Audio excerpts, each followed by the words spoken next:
Yeah, we'll see how that's going to be played out. Again, Ricky Ortiz has just such a strong ground game and using one of the best characters to have that strong game, or strong neutral game, right? It's going to be, I kind of want to see how GamerBee is going to force his way in against Ricky Ortiz. I mean, you know, it's kind of interesting. The sizable game from Necalli is very important in a lot of matchups. Chun-Li matchups specifically, you're going to notice how often GamerBee builds V-Trigger without taking much damage. Just because in a matchup like this, it's actually good for Necalli to block Chun's Fierce. Like, your goal as Necalli is to walk forward and block as many Chun Fierces as you can and land as many sizables as you can, because every time you block a standing Fierce from Chun-Li, you get some V-Gauge. You get a little V-Gauge. You get a little V-Gauge. And eventually you have that V-Trigger when you're still at like 75%, 80% life, which is such an important thing to have. You want to get that V-Trigger as early in the round as possible. That really swings things. It makes the normals more dangerous, the pressure more dangerous, damage output more dangerous. And all those things are really important for Necalli against Chun-Li. Right. So again, we're going to see how it all goes down. We've had a pretty interesting first half, just to kind of reiterate. Yeah, there's been some big upsets already. We have already seen guys like Tokido, Infiltration, Daigo down in the losers bracket so quickly. And it's kind of crazy to think, right, that this is just the first round of winners. So, you know, those guys, all those guys I named could potentially go 0-2 in Capcom Cup. Yeah. If if we run the bracket in the same way, technically, the first person to go 0-2 at Capcom Cup could be Infiltration. And that is something nobody would have thought of. I think maybe unlikely, but it could happen. He will be playing, I think, Mago in Losers. Is that who it is? Yeah, Mago versus Infiltration. One of them will be going 0-2 at Capcom. That's going to be quite the clencher. Again, it's going to be pretty it looks like we're intense. going to head to our match. We have Infiltration, waiting in the losers bracket, but for now we have Ricky versus GamerBee. There you can see, wow, nice little pulse from Bruce over there on the left. You can see that they have games and amazing reactions. Yeah, you know, reaction time for him is going to be important. I think one of his biggest strengths out of any player is really the anti-air game. I think that very few players have such consistent uppercut anti-airs than GamerBee in the entire world. He's just so consistent about that. Right. So here it is, a matchup that's going to be very poke-heavy from Chun-Li, and mainly about resource management from Necalli. That's the game plan. Here we go. GamerBee, Ricky Ortiz, Capcom Cup 2016. Here we go. Fight. Yeah, we see how early. Sizable game. Yeah, sizable game is important. Every one of these fireballs and normals that you block as Necalli is important. You need the V-Gauge early in the round. Punish on the sweep. And check it out. Look at that bottom left for GamerBee. Look at bottom left for GamerBee, that V-Gauge. Look at how quickly it's building up. Every Fierce blocked or hit is a ton of V-Gauge. And he's already almost filled it up. He's got it. Yeah, V-Trigger's already available. As the activation is extra deadly as GamerBee. And that changes this matchup almost entirely. It makes the character so much more threatening in the footsie game against Chun-Li. Sizable starts up a little faster. But he still has that problem. He has no way to... This will be punish. Wait a minute. I love that he stood up to get the better punish on that as well. Check from Ricky, but just one hit could seal it now for GamerBee. He's got so many meters there in the bottom left. Finds the V-skill. Oh, that could have been a critical art. Again, you got to be careful, GamerBee. Those could be CA'd. Close to chip, but the throw. That was so risky to walk up. Nerves of steel. Yeah. Surprise! There could have been button from GamerBee. There could have been throw. You know, he had all those resources himself. Oh, gets through. Good call. Great reactions from Ricky Ortiz. No counter hit confirmed. Big jump. Jump in. Here comes the damage. Now you gotta guess. Is there gonna be? No, you see the patience. Just backs off. Yeah. Just in case there was uppercut, Ricky didn't go in. Chun can crouching medium kick to get onto the uppercut as well. V-Gauge. He gets the dash here. Oh my goodness. Yeah, coast to coast. Now he's going to get that corner advantage as well as a ton of damage. Look at that. Yeah, maximize the damage. Oof. Now only a small deficit for GamerBee. Look at the patience. Man, waited so long. Critical art's on deck, yeah. Double fierce to critical art from Ricky Ortiz. Is it going to be enough? Absolutely. Yeah, dead. Just like that. The walk-up fierce in that range. And that's the issue that, you know, Necalli's going to have trying to check with those small buttons up close. And, you know, we mentioned that it's important for him to build the V-trigger, but look, if you can't win the footsies even still once the V-trigger's there, if you can't force the offense once you have the V-trigger, it's going to be tough for you in this matchup. Round 1. So it's really about GamerBee making something happen in one of these scenarios. Finds the jump in his GamerBee. Look at the damage once again, pushing her to the corner. Caught the fierce force troubles, so double fierce. Yeah, look at how many of those fierce. They're adding up so quickly. Yeah.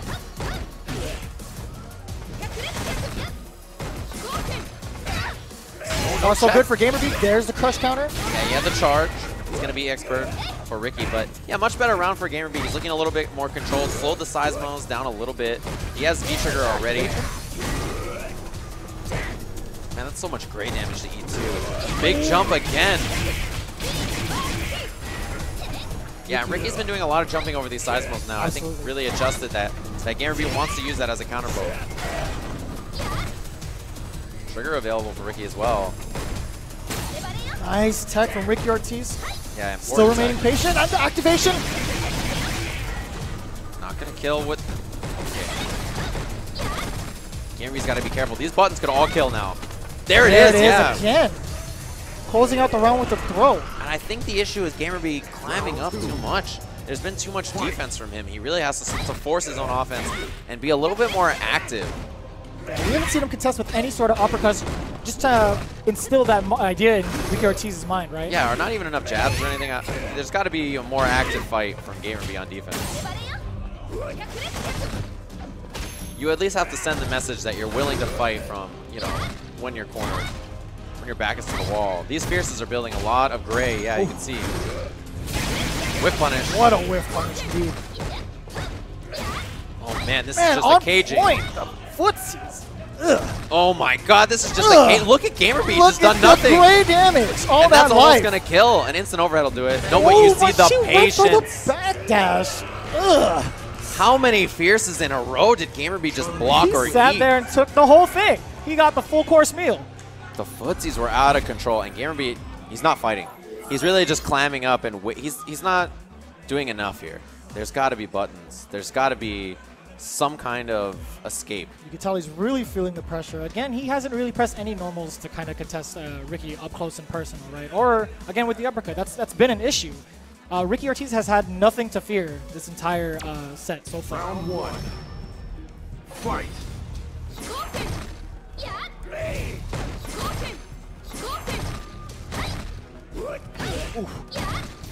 Look, all these buttons adding up so quickly already. All right, counter hit confirm. And yeah, dashed a couple of times, not a real meaty. You see, that crouching medium kick was there so that if there was the uppercut, it would have got over it. And Akali cannot wake up against Chun-Li when she has that meaty crouching medium. Man, the whip punish. Good block from GamerBee, but out of range really to do much. Okay, punish, but no charge. Man, drops from GamerBee now. B with V-trigger activation. No whip punish there, a little too far. You see, even though the V-trigger's there, Ricky's still not afraid to play footsies against this character. Oh man, great air-to-air contestation. And look, just look at that great damage. Oh, what a whip! That was so sick from Ricky again. And the forward strong. Man, Yipes is feeling it right now. That was out of control. The buttons from Ricky, that EX to get through the Seismo. Just the spacing itself is immaculate. It's just the knowledge of every little situation. Meaty, good block. Look at how tentative GamerBee is. He's so scared to do anything.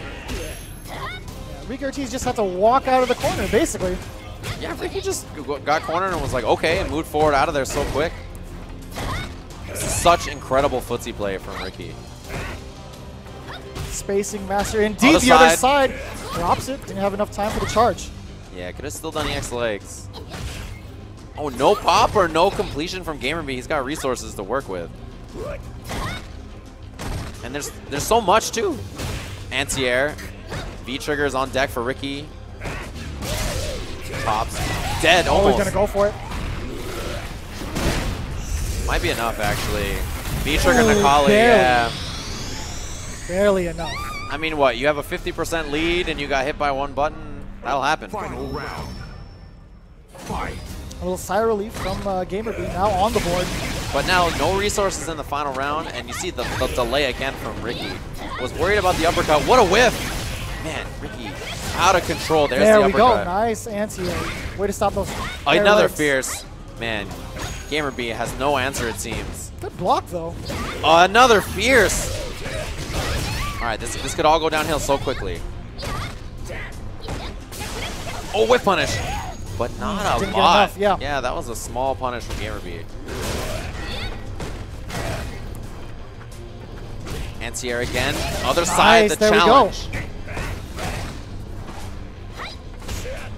Oh no, it's dropped. The combo, but no punish. It's a miss, and GamerBee took a big risk right there. That was a huge drop. Both players, a couple of misses, but yeah, GamerBee gets the better of it in that scramble. 2 dropped punishes in a row. Ricky Ortiz wasn't expecting that at all. Missed the forward strong conversion. Yeah, snuck surprised away that with was the a game. little slow. Fight. Now, you know, GamerBee has a chance. We'll see if maybe he can turn this around, but the neutral has been so lopsided. You see there's so much control from Ricky. Counter hit confirm, yeah. I mean, like, GamerBee can't get it started. It's just impossible for him to avoid the smothering and buttons. Jump timing was great from Ricky as well. And look at this chase down, close to stun. There goes the activation from GamerBee. Now trying to turn the tides against Ricky Ortiz. Back to the spacing. But yeah, you see how little GamerBee got out of his offense, actually? Yeah. He hasn't been able to turn it into much. This might be a chance, but attack. Ricky back at the range she's most familiar with. So a V-trigger pop from Ricky is real dangerous if GamerBee gets hit. CA on deck. Oh, that could have been buffered. Missed the opportunity. It's coming down to the wire. Throw will do it. Slide. Gotta make it safe. Still, if Ricky finds a hit, GamerBee's dead here. The low, the check, but doesn't get it. Oh, and that's it. GamerBee the gets walk that up, yeah. Scary stuff. GamerBee's surviving. Round 2. It's been really tough for him so far to find his footing in this matchup. I think he's really just getting the better of a few situations each round. Great counter hit confirmed. GamerBee has the carry. He's got a lot of resources as well. What a whiff punish. That's so crazy to do.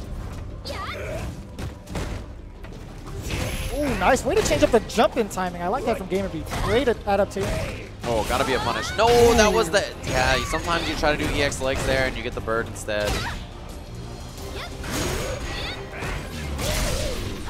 GamerBee is fully stocked. Hit confirm can do it for him. Oh, that'll do it. That's the one.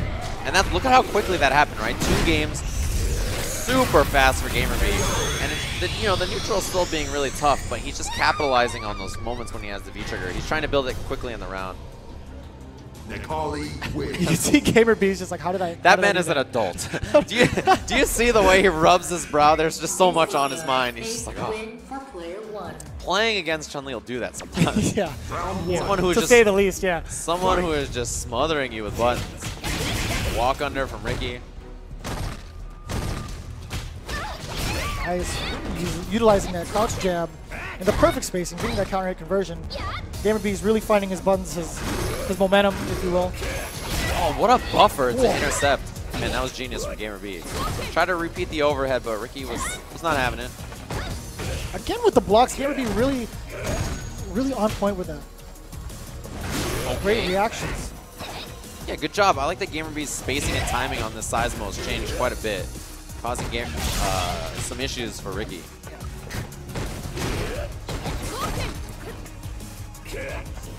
Overhead, good block. Great block. You see how many dive kicks there are from GamerBee. He can switch it up to a regular jump now. Oh, miss. Yeah, this is a big chance for Ricky. Tons of resources. That's stomp. That's death. If that hits, that is death for Ricky. She's fine. She's all right. Safe on block, yeah. Oh, that was just a little too far out. A little disjointed. Gotta watch a button from GamerBee buffered into super. This is so dangerous for either player. Little those fierces, any of them could do it. Oh, that he could have been dropped it. Could have been it, but now GamerBee's still in it. Now the stomp blocked. He's still buffering. Oh, caught him. Jumping Ricky Ortiz with a fierce. Ricky Ortiz now on match point over GamerBee. Round 2. After such a commanding start. Oh, check. There's the counter hit again. And look, now it seems GamerBee is so much more comfortable in the neutral. He's finding the counter poke timing. Oh, yeah, that was a good jump out from Ricky. Expected the command throw. Patience, too. Couldn't find the jump in, though. GamerBee is still trying to find an opening. He finds one. It's that jump dive kick. It's been really effective in the last few rounds, especially. And you see patience. Yeah, GamerBee just blocked it out. He's going to bring it back to the neutral. Very weary of that stand fierce. Even more so dangerous than V-Trigger. Yeah, it's a tough button to deal with. GamerBee now has V-Trigger available. Pops instantly, and that could have been critical art, but didn't spend it. Yeah, there it is. Ricky Ortiz firing back using her own critical art. The real question is, does GamerBee quick rise here? And if so, will he eat the mix-up? No, the late rise. Smart choice. Oh, did it hit? It does! GamerBee with the wake-up critical art. What a risk for GamerBee to take. You see the nod from him. He took it. That was and the biggest risk. Smirk. He was kind of like, okay, that's good. I'll take it. Now, no resources for either player. It's going to just be about who can get this ground game to go. Oh, finally an anti-air that works out for Ricky.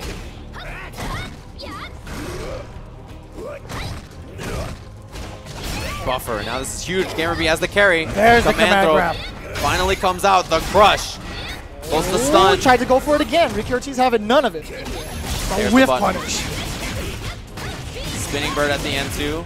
Big combo from Ricky. Another. One more for stun. There it is. Gets it. Ricky Ortiz sending GamerBee to loser's bracket. Just like that. GamerBee almost brought it all the way back, but Ricky clutching it out in the end after all that meter was spent from GamerBee. Man, what a grueling match that was. And I mean, I wish we could have a fierce counter. Yeah. A Chun-Li standing fierce counter, just to know how many of those that GamerBee had eaten. I think like 90% of the damage was from that button alone. That was sick. That was really impressive stuff from Ricky to send GamerBee to loser's bracket. We are going to have Julio Fuentes versus Yukadon. This is a matchup that I think a lot of people are sort of unsure about what will happen. You know, Yukadon top 8 at EVO. He got 3rd place this year. Really impressive player with Nash throughout the whole year. He really made that big splash when he beat Daigo, played Kazunoko in the final of one of the first tournaments this year. I believe that was Tokyo Button Mashers. And then now, you know, qualified into the Capcom Cup. Julio's had a great year for himself in the North American circuit, as well as, you know, traveling to Europe and Latin America and Asia as well. So it's going to be an interesting match to see. Julio Fuentes from the U.S., you can see him there on the left, and Yukadon out of Japan on the right. And yeah, you could sort of, you know, see the kind of style here. It's going to be Julio approaching, trying to get in against Yukadon. Never scared. Never scared. Ever. I like that. Yeah, I think he's had some of the more clutch moments throughout the tour. Julio has done well, but you know, really, he's a Ken to watch out for. He has such a very interesting style. He was the first person to really bring out the hit confirms of this character and show that that is a strong way to play Ken, right? The hit confirms and the patience. Yeah. Especially after he gets you in the corner and starts going for the throw loops. He is excellent at mixing up either meaty normals or going back to the throw loop.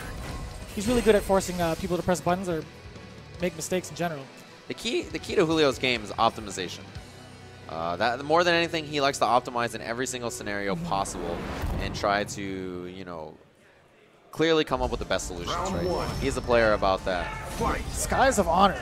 Yeah, not gonna play it out. Not happening. Yeah. Definitely not. Yeah, boost from the crowd already. Well, you're gonna have to hold that. They don't love it. Gonna have to hold it. You can find Nidell Hans in the building and talk to him with all your concerns. Yeah. I'll let him handle it. But yeah, we're gonna go to a different stage. Such a pretty stage, but really. As soon as that stage went up, Ono-san got out of his chair, but he's out of there. Didn't happen. Halfway back to Capcom HQ. Okay, we got a reasonable stage this time. So now, again, yeah, Julio Fuentes on the left, Yukadon on the right. It's going to be interesting. It's really about whether Julio can force the issue and get in there. It's a test of patience, but also sometimes you just have to take the risk. You can't play too patient against a character like this or you'll never get in. Round 1. All right, here we go. Julio versus Yukadon. Yeah, jump at the start. Okay, I like that Julio. He started with a risk. It didn't get him a ton of damage, but it sends an important message. Little stand like it from Julio. It's buffer. And you see the little wall Yukadon is putting up already. That jump Tatsu from Ken is tough to anti-air, so it's going to come out often. Dash up to take space. And that little setup after the side. Oh, missed. Oh, interesting. No cancel into V-trigger. Yeah. No uppercut either. A couple of misses from Julio. Not playing as clean in this first round as he could be. Confirmed, though. Ooh, trade. Crushed. Ooh, there's the V-trigger activations. No, damage, he dropped it. Yukadon taking advantage of that drop. Yeah, he did. Julio with a big miss there in the corner. And Yukadon capitalized. See the run from the start from Julio. He's got to fish with some big buttons to get past Nash. Good check, Julio. See a lot of run so far from Julio. Oh, that's combo, yeah. The delay, good block. And man, Yukadon's defense has been clutch so far, but a little too much movement from him. You see that roundhouse from Julio trying to cage, missed the uppercut. Gets a double setup here. Advantage after that move. He can hit the buttons. Julio has to respect it.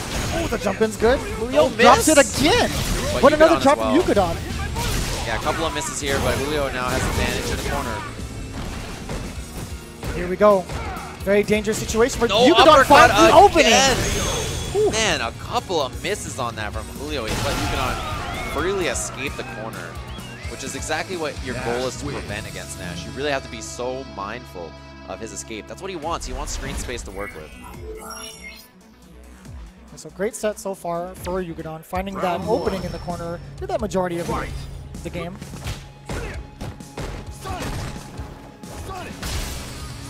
Again, that defensive wall that is Yukadon. With patience. Nice whip punish. Nice anti-airs on point still. Yeah, Julio's actually almost stunned. He's got to be careful about that. He's kind of pressing too hard here. Yeah, there it is. Yeah, Yukadon is on point right now. He's going to spend it so that he can close it out just like that. The very last hit. So quickly cleaned up for Yukadon. He's doing a good job of, smothering Julio with the defense, but then suddenly turning on some kind of offense and stuffing. You see the dashes from Yukadon. He's doing a good job of taking up space that Julio doesn't expect.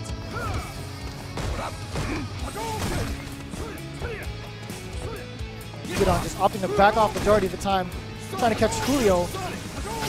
He's cornering himself already. Oh, punish. Oh, man, what a miss from Julio. He's really not looking as on point as he usually is.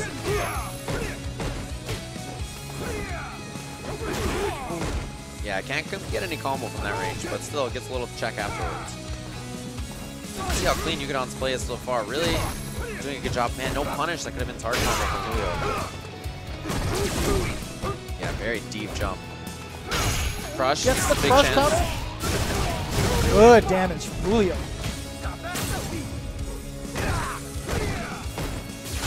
Oh, got him. Yeah, he gets to confirm here.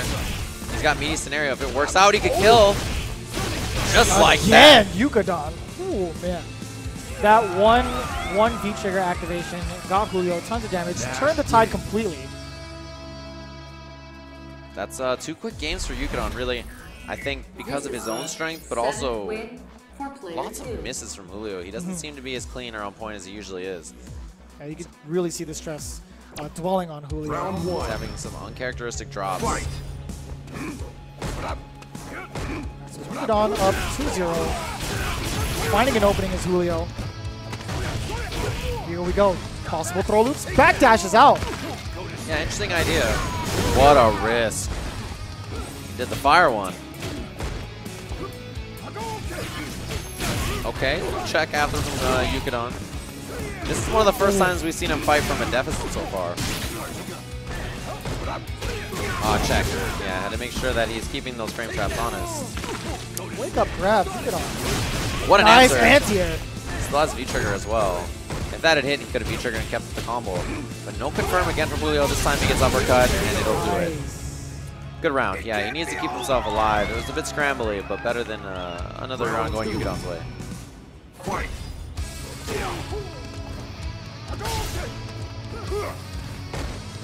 Julio, nice whiff punish. That's sweep to sweep. Again, checking Julio with the crouch medium kicks, but doing really well throughout the entire set. Counter hit combo, but yeah, you see the jump out from Yukidon. I feel like he's escaped the corner that way every time, and Julio needs to make some kind of adjustment to that. Just backing off as Yukidon, trying to regain his composure a little bit. Nice, just a little bit under there. Yeah, he just got right under. Julio checked.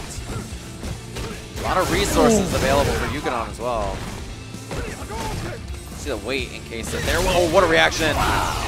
Julio went right past the overhead. Yeah, it's because Julio got so overzealous, right? He went in for the overhead. And look, when you're waiting as Nash in that scenario, you're just holding your hands over V-trigger. As soon as you hit 2 buttons, you're out of there. Resources spent, but now match point for Yukidon. Surprised that Julio pressed that hard in that scenario. Now looking like a potential 3-0 for Yukidon, unless Julio can really turn it on here. Oh, huge finds the jump in. Yeah, that coverage on both rises, you see that crouching short into the down medium punch. V-trigger on deck for Yukidon as well, which means he can escape with it. He can set up mix-ups.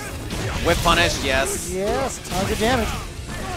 You see him not, he doesn't go in too hard, right? It's just the boom. And he's picking Julio apart here on the ground. No anti-air, but the check, and that'll do it. A clean 3-0 for Yukidon over Julio Fuentes. He looked unlike himself. He looked like he was having some issues, nailing some pretty simple stuff that he's usually so good about. There was definitely signs of, you know, maybe uncharacteristic play from Julio for sure. And Yukidon, clean as can be, totally ready. Yeah, but great attempt from Julio overall. You know, you got to be. Look, man, a lot of really strong players are in loser's bracket already. Exactly. There are certainly a ton of really good players, so it's not like it's a shame to be there. Yeah. Have up next 2, it's going to be the USA versus Japan again. A very interesting one, Mr. Justin Wong versus Sako.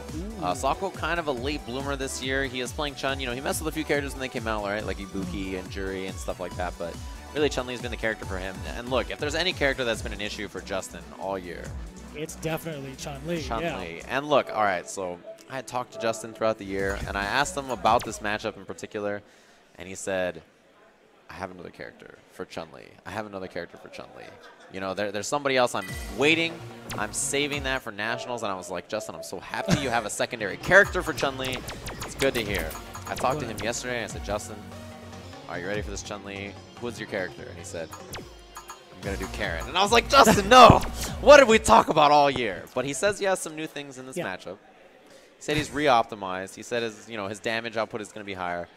So I think it's going to be Karen for Justin Wong, even though he had some other stuff planned versus Fuudo Sako's Chun-Li. So we'll see how it goes. I mean, this has been a real issue for him all year.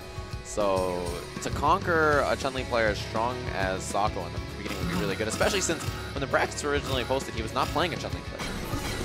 And then they got changed, and now he is. So if there's any way that this can go, it could certainly go bad quickly for Justin. It's a matchup where the neutral game that Justin likes to play is not that great for him, to be honest. It's really easy to get bullied on the ground by Chun-Li as Karen, even if your footsies are great, so we'll see. I like that. Clutch and amazing defense. That's 100% accurate from Justin Wong, and execution and versatile. I think really the strength for Sako, besides being, you know, everybody knows him for the combos, the execution, the incredibleness. But really, when I think of Sako, I think he has the best close-range footsies. That's where his strength is. He has this real up-close, tight proximity footsies that are so impressive and so difficult to do. Playing at that range takes really, really incredible confidence in your reads and also just your spacing and knowledge of what the other player's buttons are. Justin, of course, a little bit further out, the whiff punish game, that's his spacing reactions game that he likes. So we'll see if Justin can keep it at a range he likes. All right, here we go. Justin Wong versus Sako. Karen Chun-Li. Another thing, too, about this matchup now is that Justin has said he has re-optimized his combos. He's going to hurt a little bit more when he lands stuff like Crush Counter Roundhouse. It's no longer just the V-skill. He does have the meter. He has the EX Tenko. Oh yeah, that's unsafe, but no punish. Justin kind of fighting right outside of that stand fierce range against Sako. It's the range you gotta occupy, the walk up from Sako, and it's that close range foot. You can see at this range right here where Sako really excels. You see playing inside the pocket, and now Justin in trouble. Damage so far. Oh, got the hit, but yeah, didn't believe in the Rekka. Justin's still down a lot, but with Critical Art on deck, he's never out of this round. Oh, what a block! That's gonna be a punish. Spends the CA. It's the full juggle too in the corner, which oftentimes can go the wrong way, and that's enough. First round, Justin Wong. Just enough for Justin Wong. That's the clutch we talk about when it comes to Justin, right? That block on that first mix-up spinning bird. I like that. The crowd really participating here. Check on the shoulder on the way in. Oh, what a whip punish. Excellent choice. And, you know, Justin's so good about hit confirming that crouching medium kick in a Tenko, while Sako has the hit confirms crouching medium kick in the spinning bird. That's the space he wants to be in, that stand medium kick range. What an anti-air from Sako. Great spacing to have back fierce range.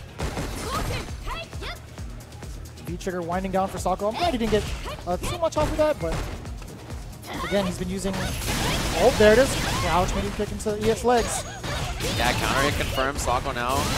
What a mix-up. Yeah, and then Justin with the uppercut. Risky, risky. Throw bait attempt didn't go. He gets a check afterwards here. See the patience from Sako. Yeah, he doesn't go in. Justin's still a lot of resources. Sako playing nice and patient. He's trying to find that opening. Still safe. Yeah, no meter for Sako. Look at the resources on Justin Wong's side. He throw baits. Nice view reversal. Medium kick after. Yeah, surprised Justin hit a button there, but he gets caught for it. Fight. See, this mid-range footsie game, surprisingly not as bad for Karen as you usually expect. That's Justin's footsies. Really carrying it. What a reaction. The reactions. Yeah, 2 bars spent on that. Not saving for Critical Art this round, although Karen builds meter really quickly. Still could happen. What an interrupt. That counter hit jab is good. Getting max damage off of that. Oh, Justin has such a positioning here. The bird this time again from Sako. Activation. V reversal's good. But blocked, yeah. Oh, no answer on air legs. Justin in trouble. There's back throw. Counter hits. And look at this positioning from Sako. He can take the round so quickly here. From a deficit, now Sako one hit from stun, one hit from winning. Oh, but that's going to be a critical at Justin Wong, clutching it out for game 1. That dash suddenly took up space, had the low forward, and you know, Justin, he plays so slow, he plays so methodical, but suddenly he takes up space and gets it. Justin Wong with the first game. And as we mentioned, this is the matchup we expect Justin to have issues in, right? But so far, it looks like he's comfortable. Yeah. Throughout the tour, he's had such a tough run against Chun-Li players in general. Yeah, it's been his demon character, but, you know. Pretty well for himself so far. Yeah, he looks good so far. Oh, what a hit confirm from Sako. So late.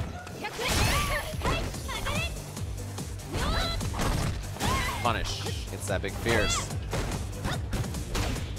Oh, no counter hit confirmed from Justin, but yeah, this time he gets it. Spinning bird. Sako with the corner carry. And look at this control. This is what we saw at the end of the last round. Justin managed to get out, but this time, yeah, caged. Sako gave up corner with a dash under, though. And look at so many buttons so active from Sako now. What a whip punish. That was really, really good. He just had that input ready to go. It's a round for him, and Sako playing a bit faster that round, a bit. He's really trying to pick up the pace, it seems. As Justin is better at playing slow than most players, but if you can make it a bit quicker, it's better.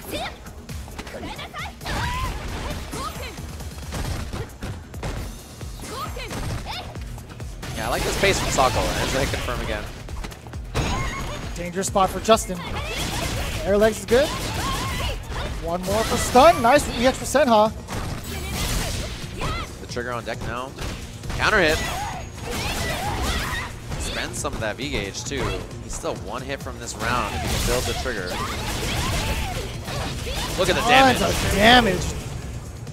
That's a quick game for Sako. Really pulled this together in that round. Optimal combo and Justin. Chun-Li wins. Yeah, good call from Sakonoko, playing it nice and calm for the first iteration of that game. See, the real issue is that, you know, Justin, he can't get as much damage out of the footsies as he needs. Round 1. It's really tough to do against Chun. Fight. And that offense from Chun, too, it's overwhelming. Oh, same side, the back roundhouse combo? That was crazy charge time, too. An optimal combo from Sako. That's the execution you expect from this guy. That was kind of nuts. Interrupt again. He's not going to let him get away with raw V-skill. Nice.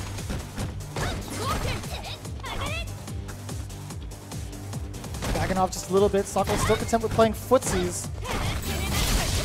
Reversal again. Trying to neutralize that pressure. Not Yeah, he's Justin done that every time that Justin has popped. Yeah, no chance to breathe. Oh, great. Nice. Down charge. Oh, what a reaction, though, from Justin.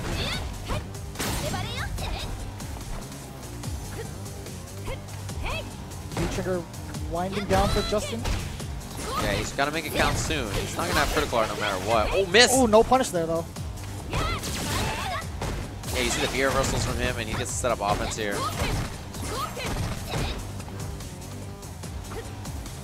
Such a commanding life lead. So threatening at that range. Oh. Swiping him with a roundhouse. Yeah, it looked like Justin saw the startup of that normal, tried to whiff punish, but it hadn't quite hit him yet, so he got countered it. Oh, man. Oh, right off the bat. Yeah, he's looking to interrupt that V-skill, right? That's an optimal punish. You know, Justin had that good first game, but since then has really not been able to make his offense count as much. Oh, this is unsafe. No, the drop! Drops the combo. Oh, missed too. Throw. Now Justin has offense. Active stuff from Sako again. Trade! It could have been big. Yeah, it could have been a combo from Justin. Here comes Sakonoko. No, he's going to back off just a little bit with V-trigger on deck.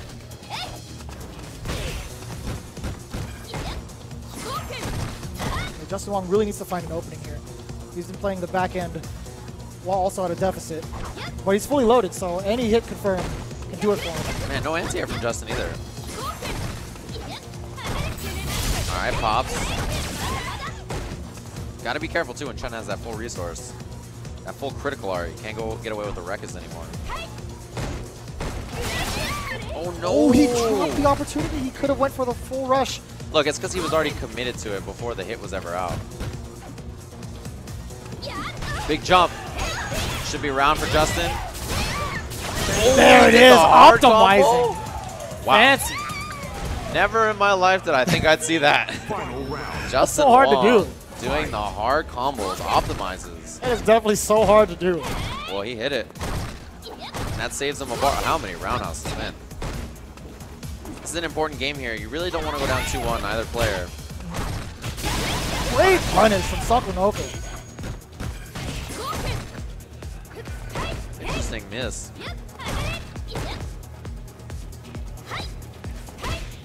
Ah, there it is. Justin, you see the dash. He gets a big combo here.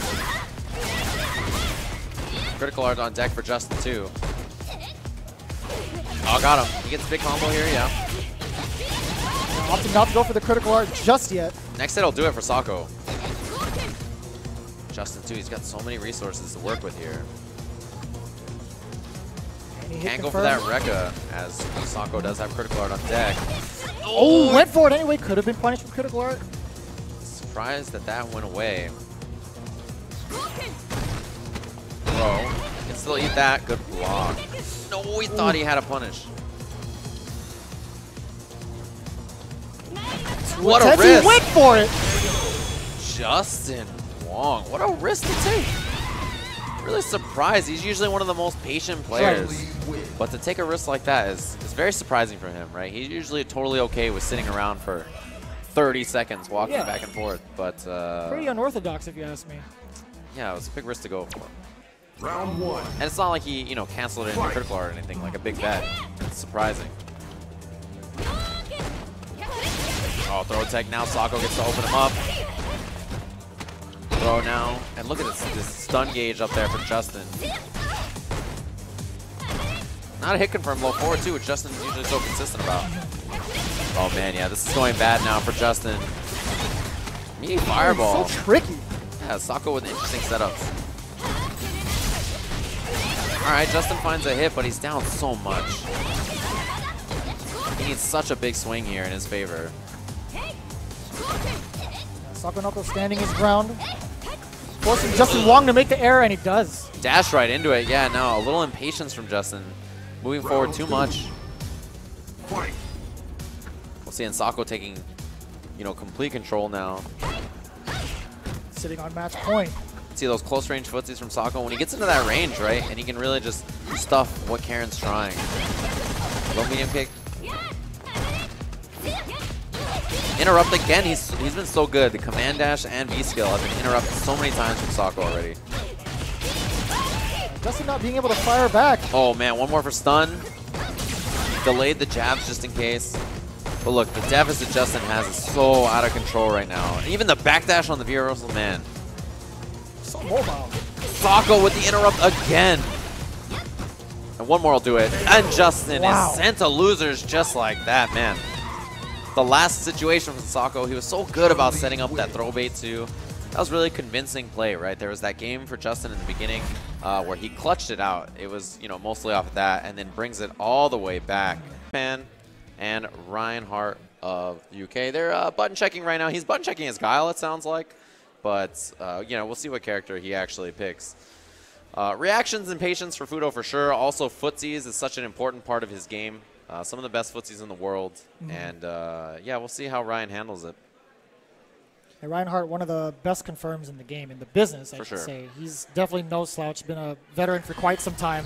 Majority of the Street Fighter games, if not all of them. You know, Ryan already sitting down. We'll see what character it is. Ken or Guile, what he decides. It is Guile. Good choice. And, yeah, I think that's a matchup that's interesting. He can really play the spacing game against his character and play defensive. So, yeah, I think this is a good choice in character for him. But again, when Armika gets her momentum started, we all know what happens there. Once the blender starts going, it's going to be a tough time getting out for Guile. Round one. Fight. Here we go. It's going to be an important match. Okay, so Fuudo starts it off early. You'll see that he goes for the meterless setup here. Yep. He doesn't have EX Beach, so he keeps a different setup going. The walk down. One more for stun, and there it is. He gets it. Rainbow Typhoon for the stun. Maximum meter build for Mika as well. He's going to be able to close out the round. Yep. Very convincing start for Fuudo. We got the memes. Look, strong, but it's okay. That's the kind of play you expect from Fuudo. It's surgical. The footsies are incredible. The reactions are good. The setups. And he has good reads on his opponent as well. And to think, it all started with one jumping fierce. That's how she got started. Yeah, you can see the caging now. Fuudo trying to get corner positioning. The problem that Guile's going to have in this matchup is as you throw these... Oh, wow. What a confirm. As you throw these booms and you give her V gauge, she can walk in your face and V reversal. Her V reversal probably the best in the game. It gives you the knockdown.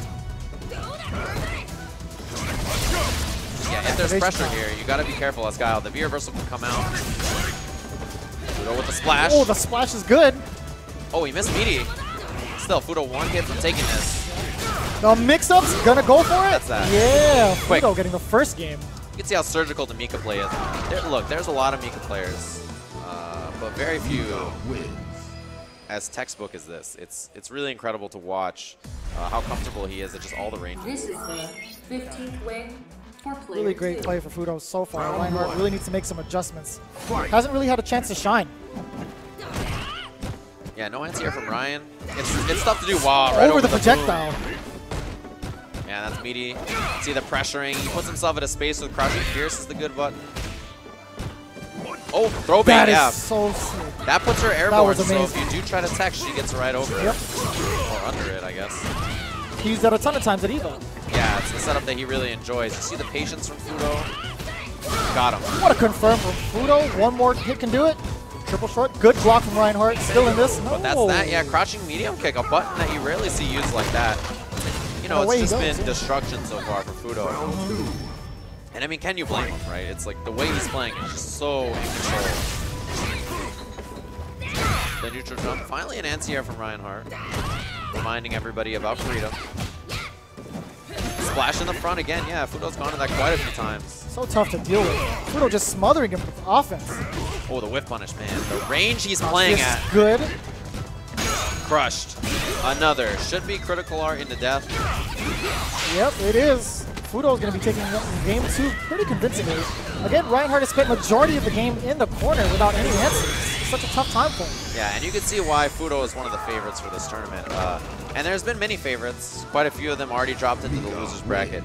So, you know, you have to take that with a grain of salt. But yeah, Fuudo looking so prepared and ready today. I think out of almost anybody, this has been the most prepared most players have looked. Character select for Ryan. Maybe imagine that the Ken pick is going to come out now. I mean, I would hope so. He's been practicing a lot with Ken from what I've seen from the WSO sessions. Majority of the time, he's opted to go with Ken. I mean, picking Guile would have been, you know, a matchup-specific thing, but it hasn't been working out, so he's going to opt to go with his more comfortable choice. Yeah, I mean, at this point, you got to switch, right? The Guile pick is not working. He's just being kind of eaten alive. Just because Fuudo's so consistent about forcing the right issue and then whiff punishing or, you know, getting that jump or getting that pressure. And he doesn't even have to command throw you a lot, right? His footsies are so good that he really just, you know, has to whiff punish you. And that's all it'll take. Here we go, Reinhardt with the character change, Ken versus Mika. Interesting offense from Reinhardt at the beginning. I like that he wasn't afraid. He just kind of dashed up in there. Again with the body splash from Fuudo, and he gets the whiff punish. Reset. Ryan fights out. I like this Ken already. It looks a little bit more comfortable. It also gives him the reversal option if he wants it. Right. Something he was lacking with Guile without me. Trade, yeah. Confirmed from Fuudo. He's excellent about that. V-trigger is available. You see that crouching medium kick? If it hits, it can be V-trigger canceled. Oh, punish here. That's going to be a tough time for Reinhardt. Oh, maximizes the punish. It's going to get Nadeshko afterwards. Oh, wingless airplay. Fuudo now sitting on match point. That's pretty tough to deal with. Yeah, everything so far has been so optimal from Fuudo and so excellently spaced. Even that combo at the end there to build the meter and close it out was so good. Oh, no whip punish, but yeah, he gets a little. Yeah, EX Beach really quick and gets in there behind the fireball. It's such a good button to advance and start your offense with that Couch Fierce. But Fuudo starting it up. There's the reset. Good blocks from Reinhardt. Oh, you see that range from Fuudo. 2 attacks, huh? Interesting. Anti-air is good. On point, the Brimstone. You see the patience from Fuudo on way. He didn't really press too hard. Command throw back to the corner.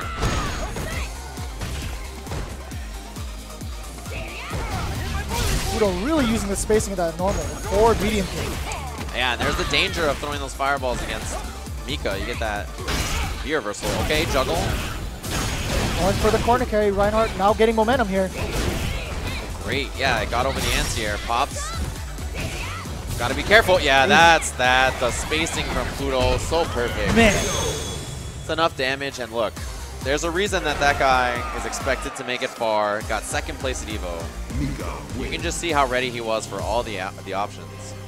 Such optimal spacing, so daunting. His offense was on point and just smothering Reinhardt with all the meaties. Again, those first 2 rounds with Guile didn't work out too well. It's such a tough battle. I mean, you know, it was just like Fuudo had all the options. He knew how to whip punish. He was like splashing a lot, jump splashing quite a bit to try to mix up the charge. And it's tough as Guile, right? If you committed to one solution, then it's really tough to stop something else. Like, you have to have down charge.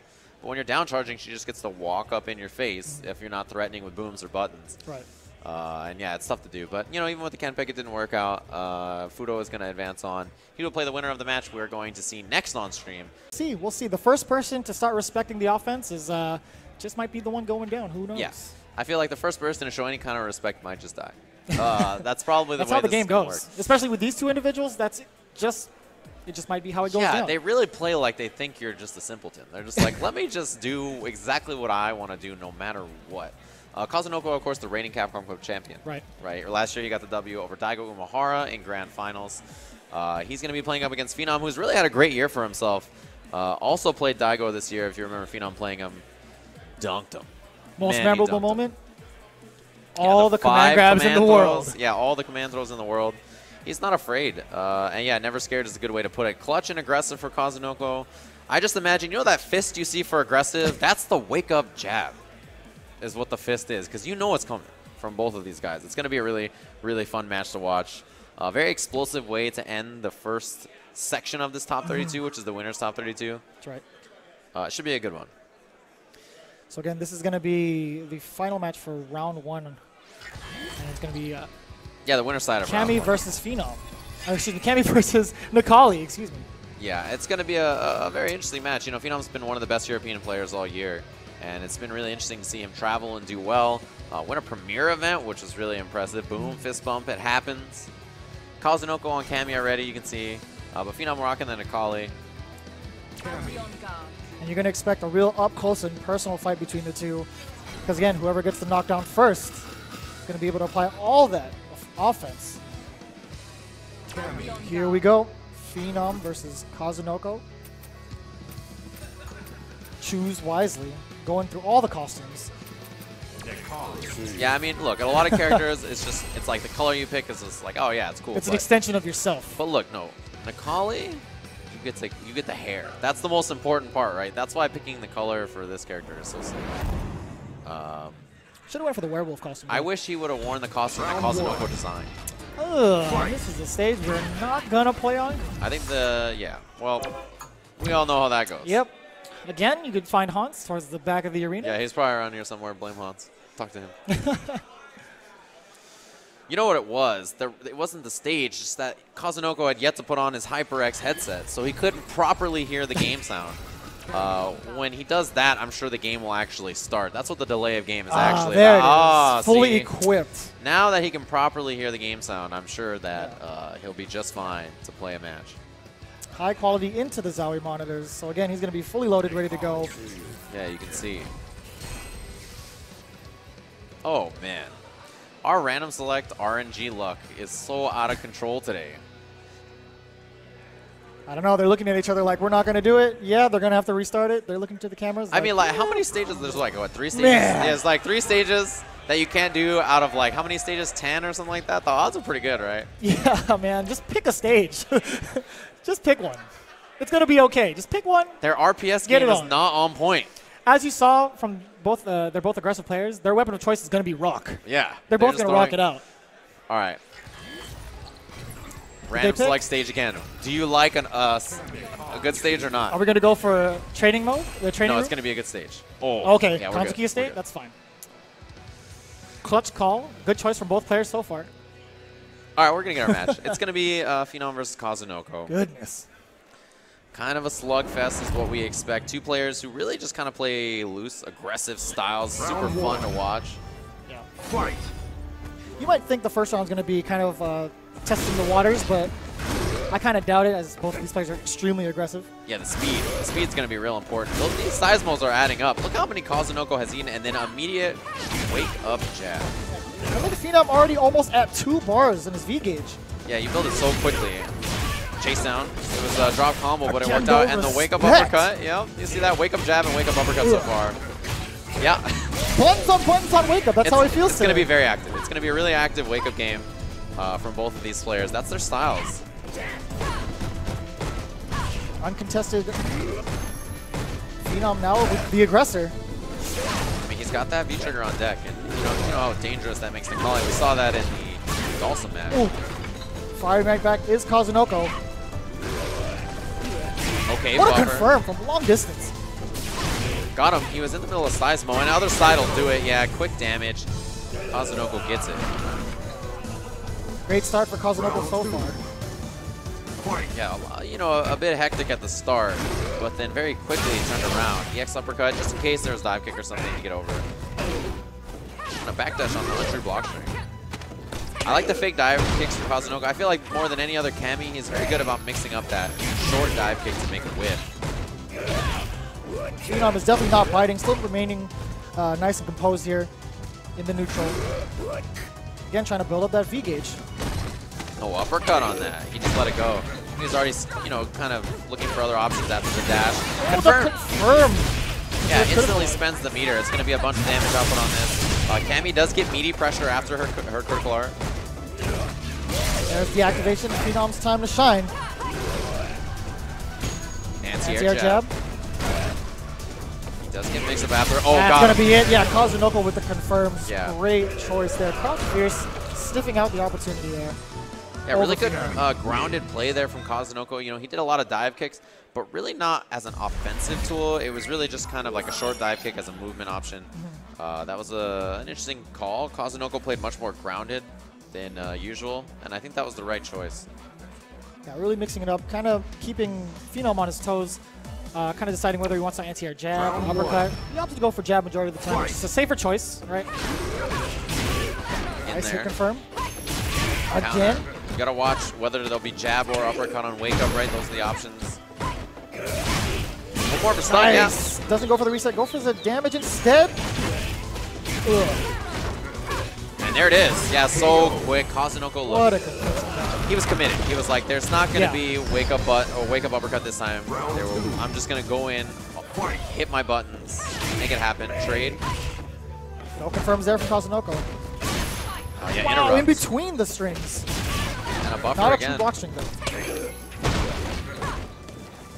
Oh, that autocorrect had hit.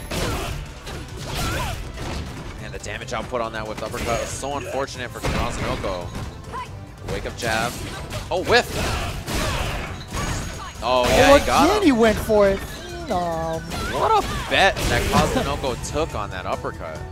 Put it all on the line there. Not too happy with himself, but you know he's still going to keep doing it. Yeah, it's his style. I mean, he's got to send that message.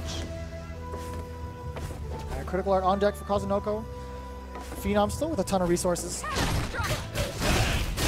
Using one of the bars there, getting that damage early. Yeah, that's not the end of the world. It's better that he spends it on EX for Kazunoko than it is critical art. It's a lot of damage for Cam to eat.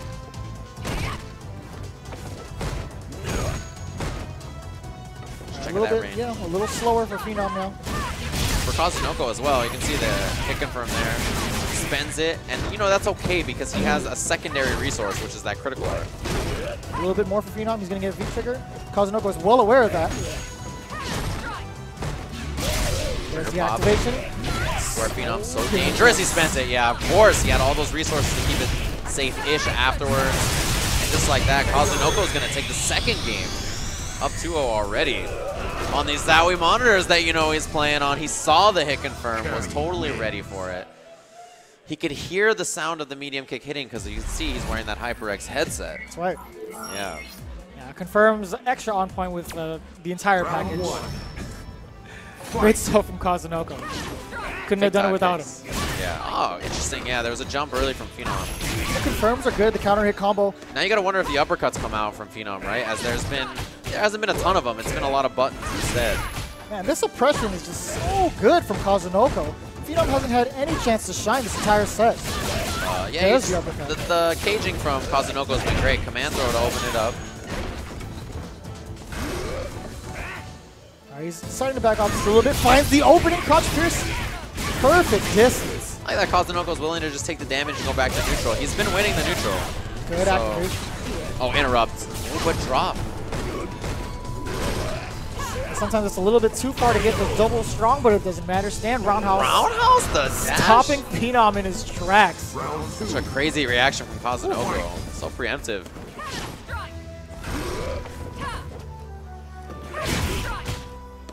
Kick is good. Air to air is good too. Didn't interrupt that one. He had uppercut last time.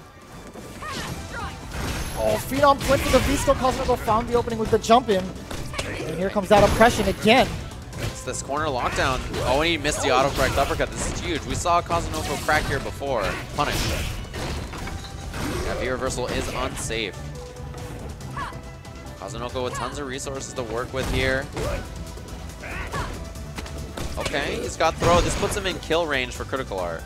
Yeah, and he hit confirmed to do it for Kazunoko. He finds it. No. And there it is. He spends the critical art just like that.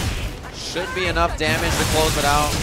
Ooh, no. Off the jab. Yeah, the scaling wasn't full effect there. Oh my goodness. The fuzzy stuff. That's so hard to contest. Tough to do. I mean, look, you just got to guess right there. That's really unsafe. But yeah, as we kind of expected, lots of wake-up buttons and uppercuts. But I feel like Phenom really didn't do as many uppercuts as he might usually do. It kind of seemed like he was afraid to go to that option. and he tried to just hit wake-up buttons instead. But Kazunoko really wasn't feeling that option. He was like, look, I'll just meet you. And if you uppercut me, I'll take the little bit of damage it's going to be, but I'm not too worried about it. The big win over and so Infiltration. The result here, we see Infiltration and Mago sitting there on the screen. The result is that either Infiltration or Mago is going 0-2 at the Capcom Cup 2016. Right. So one of these guys is going to be 0-2, can't get a win. What kind of player are you, right? This is ridiculous. Just going to go 0-2. When's the last time do you think either of these guys have gone 0-2 in their life? Maybe the first tournament they ever played in. Like, right? It's been so long. But now Infiltration and Mago in losers' side of Capcom Cup. If Infiltration entered a Street Fighter 4 tournament using Dan, he probably wouldn't go 0-2. He'd probably make top 8. He'd probably be just fine. So now it's loser side action. This is a matchup I think Karen fights well. And it's the reason I expect, you know, if this match happened, that Mago would do well against Infiltration. He has such good offense and smothering. And you can see he's already hitting stand medium punch buffer to intercept these Infiltration limbs. It's so crazy because Infiltration has been working so hard on a bunch of different characters. We might not even get a chance to see any of those characters. Yeah, I mean, if he goes down here especially, right, if he plays Nash the whole time, that little V reversal into the jump roundhouse from Mago builds maximum Gray damage. I mean, you said that you feel like Karen actually does well in this matchup here, and we've seen how Mago does in matchups that are bad for him. Right, yeah, the Chun-Li matchup in particular, right? Oh, no more extra juggles after that. Looked like he just missed it. I love the V reversals from Mago on the guaranteed buttons. Look at the Gray up there for Infiltration. Yeah, one little hit. That's why Mago's trying to get in there. He's there it was. All that health taken. Oh, but he got him! He's going to go into the critical art. He's going to get set up after this, right? So it's not the end of the world. Mago's got to be careful. If he's critical arts, he could chip. Overhead. Yeah, critical art. Yeah, so smart. Yeah, because look, if Infiltration blocked that, he would have been chipped anyway. Right. The only way to get away from that is backdash, jump. You know, he had to do something preemptively, and Mago had already committed to it. See, Mago's game plan is good. Oh, and that has hit a few times. I think maybe catching jump back, throw tech, OS. But whatever it is, Mago has been clipped. See, this time he has jab instead. Yeah, it's just he is using that V reversal all over the place just to get spacing and screen corner carries. It gets the knockdown on Nash too, which sets up mix-up after. It's real tough to deal with. And you know, Karen builds V-trigger so fast. Look, she's already got trigger. That's right, so one hit right now could lead into a lot of damage. That's why he's fishing for that stand roundhouse. That low forward works. And this is a good throw. This puts him in, you know, kill range of some of the more damaging combos. I love the jump forward from Mago to escape all the options there. Big jump again. A lot of jumps from Infiltration towards Mago. I think he wants him to spend that meter on EX to anti-air, but he hasn't gone for it. That was so dangerous with all the resources Mago has. Yeah, one hit in the super, and there it is. Mago is going to take the first game and go up 1-0. You see, Mago, like the game plan is so simple. It's walk forward, be in that space you know Infiltration needs to occupy with the booms, intercept well. Mago's playing on point, and you can see that he is totally ready. You know, the last time these two guys played, Infiltration tried a side character, a pocket character. And you have to wonder if that was because he fears this matchup at a high level or if he was just experimenting, but it was Boxer last time. But can you imagine if this year's EVO champion goes 0-2? 0-2 in this tournament? I mean, he's 2 games away from being eliminated now. The #1 seed in the bracket. You see that medium punch buffer from Mago? So good. He's now in there. That was the throw bait. It didn't work, but still, good interrupt from Infiltration, but no combo completion. Yeah, and then Mago just got right back in there with a raw dash. Is there nerves from Infiltration now? He's having drops. Yeah, this may be the first time I think I've ever seen Infiltration look nervous. Yeah, play nervous. There's issues here for Infiltration in completing a lot of these things. And that's not a good sign to have in this kind of a matchup where Mago's already caging. Okay, I like the movement now from Infiltration, however. Oh no, just got caught now. Anti-air. One more will do it for Mago. That's why he goes for the throw. In there again. Oh my god. Mago's forward dashing has been immaculate, but here comes, he's going to take some life back. That was really smart to use that EX Tragedy Assault. Gain a little bit of life. Not going to get the cross up. Oh, V reversal. He could have maybe punished instead. But oh, that's too close. Yeah, he got the medium kick. One more will do it. Wow. Able to block in time. Backdash away from the jump attack. That stand medium kick is such a threat to infiltration. And you see V-gauge from Mago. He can V-reversal if infiltration gets too close. Yeah, and he's getting really close to building up that critical art for Chip as well. And that's what infiltration wants. He wants to build up his meter so one hit will lead into the critical art and victory. Yo, that wasn't it. He tried, but it was too late. And that gave him the critical art too, so that would have won him the round. That's why he went all in on that. Yeah, you know, had it hit, it would have worked out for him. But as you mentioned, infiltration didn't get it. Look at this positioning already. The control, you see Mago not overzealous about what he has. He's willing to sit on this lead in the corner. Yeah, oh, he could have confirmed that into a super right there. He could have just not maybe prepared. Teleport in the front, and it doesn't work. A jumping medium punch. It's like he mistimed it. Yeah. Again, just really uncharacteristic drops. Mistakes. Not something that we see from infiltration that often. That shoulder is so dangerous. It could kill now with that critical art. You have to be careful as infiltration. Both of them sitting on so much meter. Who's going to be able to connect it? There it is. Infiltration's going to land this. Spends it, yeah. Big chunk of damage. Not the round. But he's got a nice lead. Yeah, but any touch from Mago. Oh, and Mago came up with a button. He woke up with a button, got counter hit. So there it is. Infiltration's able to take that round. Yeah, it was the pressure afterwards. You know, the first time he did pressure in that scenario. Now, no meter for Nash. Very dangerous now because Mago gets a hit early on. I love that he just did fierce in a shoulder for corner carry. That was so sick to push infiltration. Oh, he still doesn't spend it. He's going to hold on to it. Interrupt again from infiltration. Maybe just keep the meter so that he has anti-airs and then one more hit and then he'll be able to confirm into the critical art. Oh, he spent one there. Yeah, surprised about that. Gotta wonder if maybe Mago regretted it. This is the start for infiltration. He gets pressure. Oh, stayed in the front. Not a lot of damage off it, but yeah, it was a good mix-up. And now backing up, trying to build that distance again. Other side. Mago's so close to building critical art, though. Nope, there he's got it. And he almost has the V-trigger. He's going to have the V-trigger. So now he's even more dangerous. Wow, what a guess from Mago. That was so there patient. It is right there in the critical got art. And Mago is going to go up 2-0 over infiltration. So clutch from Mago. Flipped that roundhouse at such perfect spacing. He got the Rekka after, and now infiltration. Do you see him? One He's game like, away. Punching his face there, yeah. Just like trying to shake himself back into this. But you know, we've already seen a lot of O2 comebacks. Right.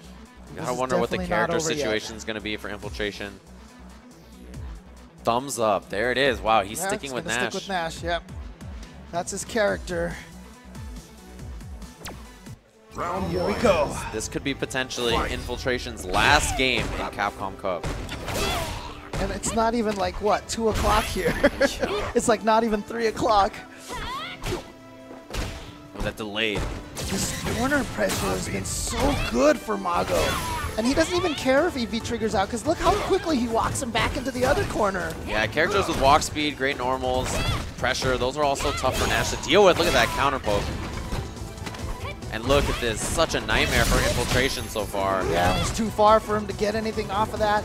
Mago has just been pulling his way in with the shoulder, the Orochi, and it's just like there's nothing that infiltration's doing to stop it beforehand, afterwards, nothing. He has not had any kind of solution. You see, that's that medium kick. Mago hitting buttons that are pretty safe now. He doesn't have to overcommit and hit something big.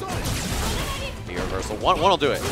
Oh! What? He got caught? He got caught in the middle. He stopped blocking. And there was no anti-air from Mago either. Uh-oh. This could be the start of infiltration. That was such a giveaway for Mago. He was so eager for that kill that he stopped blocking in the middle of the EX. Overhead. Gets some life back as well. Oh my god. The reversal again. Mago can force it. And it's a cross-up. Mago is now at match point. Did it say cross-up? But I think it was in the front. I think that like crossed up but landed in the front somehow. You know. Counter hit confirmed. Just cross-up things. Just cross-up things. Oh, big boy. buffer. And look at this lead now, Mago. Into the corner. And with a full critical art, almost with full V-trigger. Oh, and the V-reversal attempt from Infiltration was no good. Look at all this V-reversal from Mago. Throw bait doesn't work, but man, that gray damage up there. Mago with huge meter advantage. Offense. Oh, no confirm again. Oh, here we go. Jump. Opportunity now. He's going to take some life back. Oh, he's going to spend it and go for the reset. But Doesn't good defense, work. yeah. Yeah, Now- Mago was so prepared for that. It wasn't an issue. Look, any button in the V-trigger will be the end of Infiltration here. Oh, wow. Infiltration going right into Mago's face. Being very brave. Yeah, Showing any no button. fear. Oh, Clutch anti-air. No anti-air from Mago, though, but he's sitting on all these resources. He needs one roundhouse. oh, he's Okay. going to the beater. No anti-air. And the jump fears connect. He's got that clutch anti-air again. Oh my god, that Infiltration could have just could've been punished. Is he going to hit Karen? He hit him in the oh front. My Oh my god. god. It caught Karen. And Infiltration's going to stay alive for one more round. Had she gone behind, that could have been like EX Tenko into punish. Infiltration gets away with it. A lot of buttons from Infiltration now. Tenko. Set up here for Mago. Again with that throw. Ooh, just meets the forward dash with the standing roundhouse. And now, guess what? Infiltration is back in the corner again. You see Mago with the jump back? Maybe trying to chase V-trigger. Counter hit stand leading kick for nothing. Okay, here we go. Infiltration now with an opportunity to get some good damage, and he's got the corner position out. No anti-airs again from Mago. Gets the frame trap. Does a little life. Oh, And counter then hit. again, and he gets the stun. Infiltration stays alive. Ooh, ooh, ooh. On the verge, in fact. Dash win. Wow, yeah. But he is staying alive. He is keeping up here. And again, this is a look on Infiltration's face that I can't say I've ever seen on his face before. Fight. He has been practicing and studying and like using all these different side characters just to prepare himself for Capcom Cup. He could still go out 0-2. Oh man, scrambly stuff here. Oh, look at the meter build from Mago too. No resets. Chase down. Oh, but hit him out of the air. He thought it was going to be off the ground. Yeah, there was a counter hit, so he assumed it was grounded, but it was the airborne frames. Oh, cornered himself. Yeah, in the air-to-air from Mago. Yeah, beautiful stuff. And again, back in the corner, but Infiltration with some clutch anti-airs now. And again, that frame trap. That is something that has been working for him very, very well. He tried to get him stunned, but now Mago backs off. Says, you know what, I need to... Oh, we got him with the dash throw. Yeah, the oldest trick in Infiltration's book for sure. This is looking like a turnaround now as Infiltration gains confidence. He has meter if he can land an early CA. It'll be a big lead at the start of the round. Like that. And he is going to start the round with a 40% life lead now. There's that frame trap again. And man, Infiltration's so confident now. He has started to learn Mago's rhythm. He is getting Mago to press buttons, and he is getting his counter hits every time now. See the check from Infiltration? He was so confident. Oh, that was such a sick whiff punish with that so bad. Little chip on there, and Mago looks in trouble. Mago trying to chase him down. Doesn't quite have that V-trigger just yet. Oh, hit him out of the air. And again, the jab from Infiltration. You know, Mago has really been kind of pushing in his luck in terms of meaty timings here. There's been plenty of times where he just goes for stuff that's, not real, and Infiltration's now scouting it. This is the second Now win for Infiltration player building one. that confidence. You can see now. Now look at the look of consternation on Mago's face. He is trying to dig deep right now. He is searching his soul for what it takes to take out Infiltration. Round one. He looks so confident, so focused in those first two games, but now it's an issue. Infiltration has really composed himself and found that rhythm, and that's what Infiltration's game has always been. It's the rhythm game. Yep, that's what champions do. They gather themselves, they figure it out, and is Mago going to become the next victim of the best of 5 format? But here he goes, close to stun, and he's going to get it right here. See how he can maximize damage, probably? Yeah, EX, there it is. So he match should be able point. to finish this. Again, match point. Round two. Infiltration now, he's the one that has to dig down. This is it right here. Wow! What a buffer. Preemptive button from Infiltration. We saw that too against Human Bomb. Okay, good patience from Mago. He saw the walk back, didn't hit any buttons. And good patience now from Infiltration, just defending and then anti-airing properly. Just a little too late on that cross-up. Here we go. Gets Rekka here. Oh, the slide after too, huh? I love the chase down with the command dash, but Infiltration stuck in the corner again. Anti-air, he tried to throw bait. Infiltration stays patient on defense. Oh, yeah! Oh, okay, goes for the okie-doke and then gets the hit again. That wasn't a cross-up, that was from the front. So close to stun. Infiltration's in trouble. Oh, the trade. Almost had him chased down, wow. And if that wasn't a trade, if Infiltration got that hit, it probably would have been a combo and a critical art. No anti-airs from Mago. He really has got to be careful about that. Crush! Oh, crush counter, but out of the air. And Clutch what a break. throw tech from Infiltration. Just a tiny bit of life. Got Oh, the he gets the throw. throw. Oh my god. Gotta watch it. Mago has all those resources. It can be EX at any time. Now the combo into critical art is a go, but he didn't confirm it. Mago can, you're trying to force ship. No, he got through! He got through! Infiltration just went with the critical art raw through there. It wasn't a true block string. That was his only option. It was gonna be chip if he didn't get through. Mago was looking for it. Final round, Mago and Infiltration. What a clutch critical art to keep himself alive. And now gets the throw, and look, the rounds that Infiltration has won, he has done a good job not being in the corner. Even in the last round, he did get put in the corner, which is why he needed that crazy victory. Well, this is tough now. The lockdown in the corner for Mago here. Another throw. Got some throw loops A going, third. one.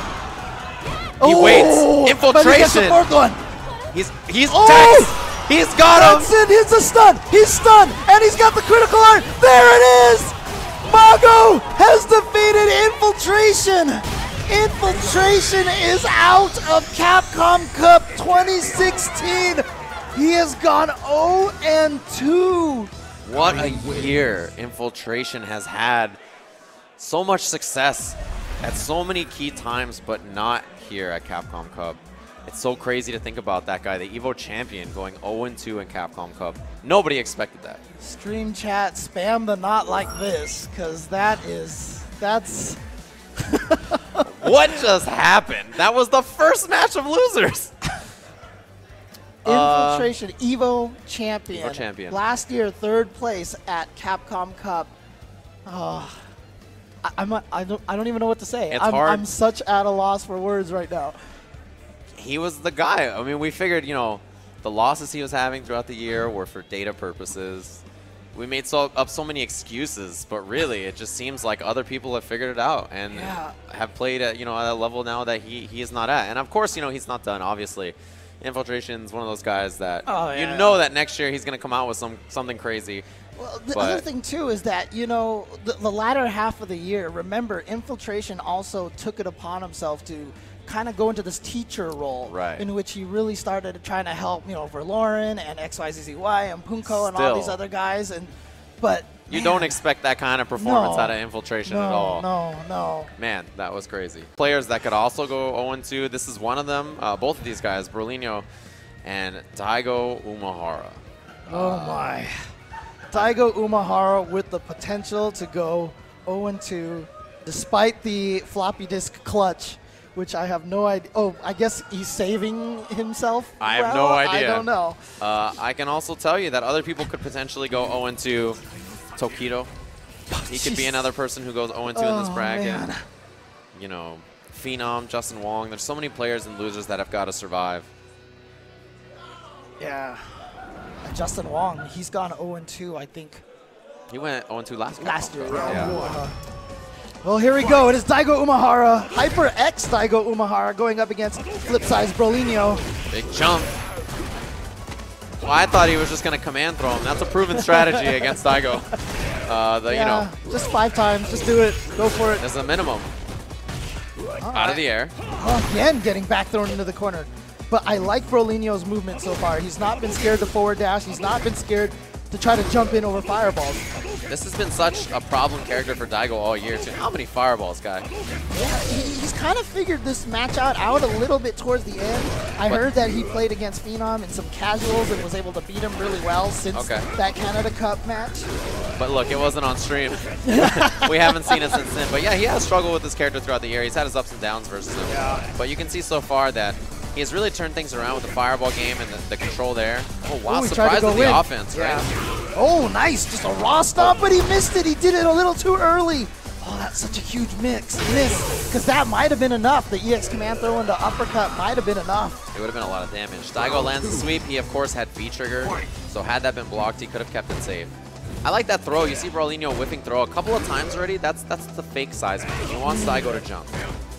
Or dash. Or do buttons. Yeah, hit him out of the air, so was able to land and punish that fireball. Big jump. Yeah, great jump now. This time from Daigo, getting over the seismos. It's basically a fireball. See him chasing down. The stun. Yeah, he's got the stun, and Daigo's going to be able to finish this off. No meter. Oh, but he's going to spend it just in case. I mean, he doesn't have to save her for another round. That's true. Yeah, that's so true. It's not the end of the world. Daigo, the convincing first game. You know, that first round looked a little bit worried, but he threw about 4,000 fireballs in the corner and then immediately followed it up with some offense. Yeah, Brolino jumped over 2 of them, got the hits, got the full combos, and Daigo was still able to take that round. So that's just information for Daigo. Yeah, and throwing fireballs in this game is so risky, but Daigo does it more than almost anybody. Punish. And look at the steamrolling Daigo's putting on so far. Okay, good timing on that button from Brolino. Got the crouching strong first. Just going for frame traps. Not enough throws. Not enough command throws. Yeah, it's got to be the one. You know that Daigo will get hit by him. We've seen. There's video evidence. I mean, that's got to be an option eventually. Okay. Standing light punch, anti-air. Daigo backing away, trying to get away there. Daigo in the corner, but, you know, as David has pointed out many times, Daigo is so willing to block now and just willing to put himself in the corner and play defensive and find the right moment. Oh, man, he got clipped. Well, yeah, the jump out from Daigo. Nice little buffer.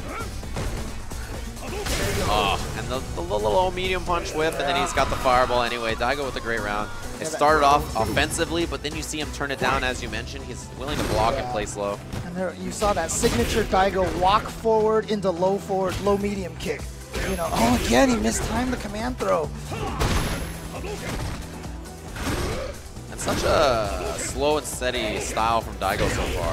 What? Man, that was a great anti-air, man. Back roundhouse anti-air. Why not? Why not? Alright, gets some damage here. Does not spend critical art. Yeah, saves it. Oh, man, the pressure. One more for stun. Oh, he went for the command throw, but that time Daigo ready for it. Got him with the uppercut. Booming. Daigo, he's going to be able to kill with a V-trigger combo. So that's the dangerous part. Oh, my. Out of there. Yeah, gets out of there. Oh, there it is. The jump. That should be able to do it for Brolino. There it is. So he takes his first round against Daigo. And, wow, Daigo with a head nod. He's usually pretty emotionless and movementless in between rounds. Yeah, usually very stoic, right? Daigo just telling himself, oh, so you were willing to jump at that time, huh? Duly noted. Yeah, I mean, we mentioned the fireballs from Daigo. Great anti-air with the roundhouse, too. Spends it. Look at the damage out on that.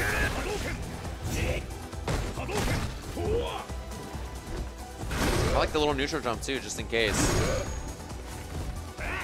The slow play from Daigo now. Yeah, but Brolino sitting on all that resource and just a raw activation. I mean, he does that. I like that about Brolino's style. He wasn't expecting Daigo to dash forward in that situation. He just needs one hit to confirm into the critical art to do massive damage. And Daigo's got to be worried about those.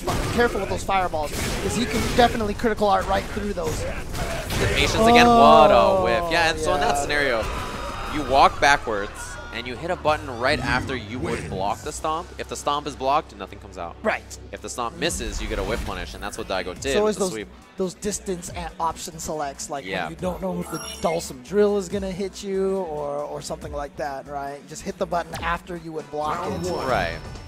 And if it misses, it comes out. If it hits, it doesn't come out for you, so you're okay. And that's what Daigo did. A little anti-air from him. You see him anti-air crouching medium punch quite a bit lately. Interesting little neutral jump. Tried to go for the Tatsu to blow up the throw tech. Yeah, he was close to that stun. I haven't seen Brolino go for too many throw option selects. Jump back throw option selects. Yeah, Luckily, it beats regular tech too. I really do like the fact that Berlino is willing to activate the V-Trigger raw like that. But I just feel like outside of just going for kind of random stomps, I don't feel like he's quite had the neutral against Daigo. He's good when he gets the pressure going, but the neutral has been the problem. Oh, he escaped from Daigo, the immediate tag on the other side. That was good. Yeah, really smart of him. He knew that, you know, Berlino saw the Hurricane and was like, I got to get in there. Just got him. Alright. See, right here, it's this game right now that's being played that I feel like Berlino is having a little bit of trouble with. I mean, that's the game that's so tough, right? Daigo's been doing that for so long. 20-some years now, right?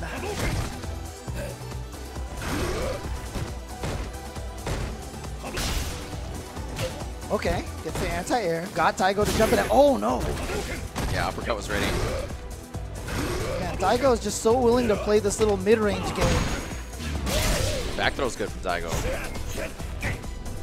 And here we go. So this is what we've seen from Berlino once he's activated V-Trigger. It's lots of swipes, lots of stomps. But it seems more like a hope he walks into it kind of thing than it is a, you know, trying to get Daigo to do what you want him to do. It's very preemptive. It's a little guessy, and it's not paid off so far. Right. Well, that stand light kick will do it. You got to be careful. Down to no life now. You see, Daigo has switched to such small attacks. Yeah, he's not committing to anything. Why risk having someone jump over you and do this big old combo? Yeah, he's playing so patient. Oh, he jumped! Wow, that was such a risk from Daigo. I'm so surprised he did that. He's close to being able to do uppercut. Oh, yeah, that's why he uppercut. Another? No, he plays patient. Oh, and the one last sash. Berlino did something so intelligent. It was the uppercut to beat Daigo's, because Daigo tried to do uppercut critical art to chip. Right, So he'd counter uppercut, and then he backdashed again, looking to see if Daigo would do it again. He didn't. Right. And that's why I caught him with the jab on the way in. Man, what a match. Yeah, I mean, so like I said, Berlino was trying to get Daigo to pay attention to the ground game so that he could jump in a couple of times. But all he was doing was just hitting jabs and low strongs, and he wasn't getting Daigo engaged in the ground game. Right. Really, Daigo was just walking back and forth going, I don't care if you hit these buttons. I'm just going to walk back and forth. Nothing's happening, and then you jump, and you can anti-air cleanly. Exactly. You have to get him occupied on the ground so that he's so worried about what you're doing. Then he starts to throw fireballs to beat your buttons. Then he hits big attacks.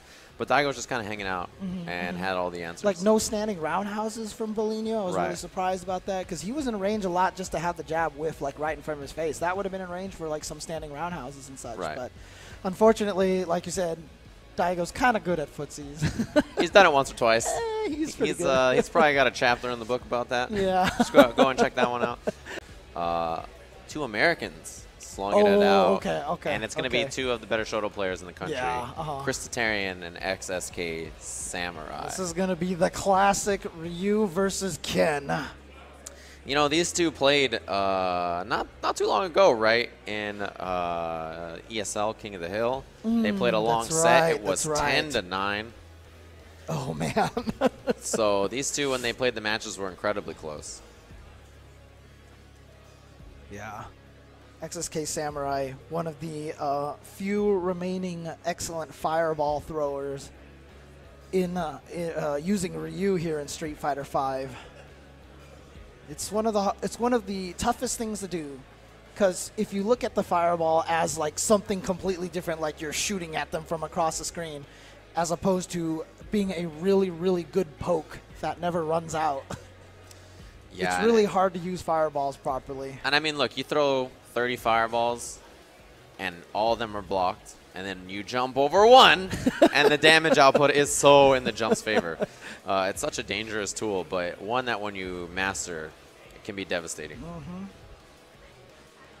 But yeah, Christitarian, going to be the more aggressive one here, more than likely. He's going to be pushing the pace with Ken. And of course, XSK Samurai with Ryu. A lot is at stake for both of these players here, because Christitarian really wants to establish himself as one of the stronger players for this, and he's been having success this year. But Samurai, you know, he's not new. Obviously, we all know, like the people who know him, they know how good he's been for a long time. But this is his first time on a big stage like this, so let's see if he can step up to this challenge. At least he's going up against someone that he knows he's played, that he's familiar with. Yes, someone he is familiar with the style and the way he plays. It's going to be an interesting one. XSK Samurai and Chris Tarian. You know, two of the stronger American players. They just happen to run into each other in the losers bracket. As you know, Samurai lost to another American, Knuckle 2. One strength that Ryu has, right, is that he can parry the fireball. He gives him V-gauge, but the more important thing is he doesn't take chip. Kind of negate the chip damage that Ken will do with this projectile. Really uppercut. Chris tested to see if the jump would work.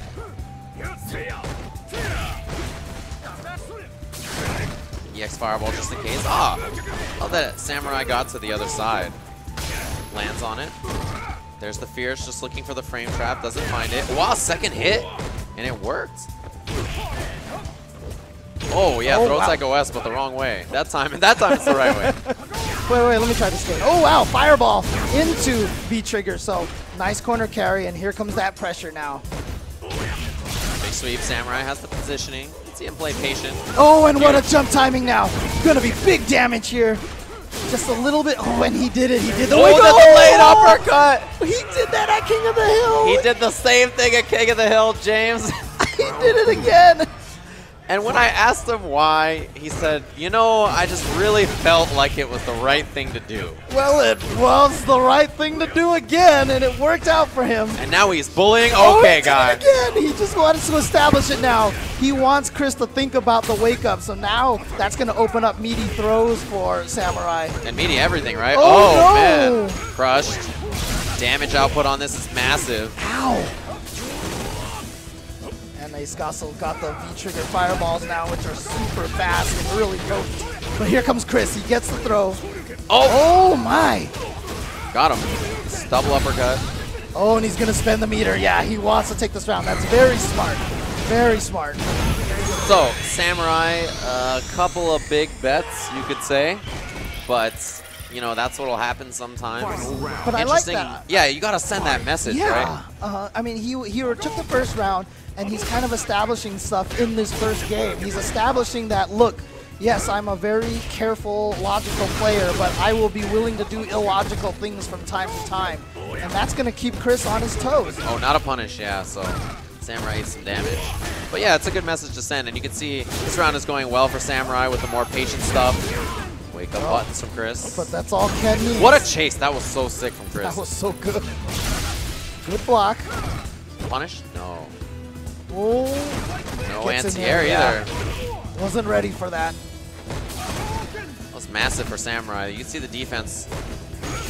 Wow, checked. found the one moment and got that in there, and then another EX fireball. So no more V-trigger. Gotta watch the step kick and the trigger from Chris. Oh no. No uppercut. Wow. And Chris so offensive, you can see. Yeah, he gets under. Oh, but yep. One so more. Just a tiny bit of life now. One and more for Samurai. Oh, and the just surprise. throws the point blank EX fireball. There it is. Samurai's gonna take game number 1. Yeah, and you know what I like is, you know, first round he took it with meaty uppercut.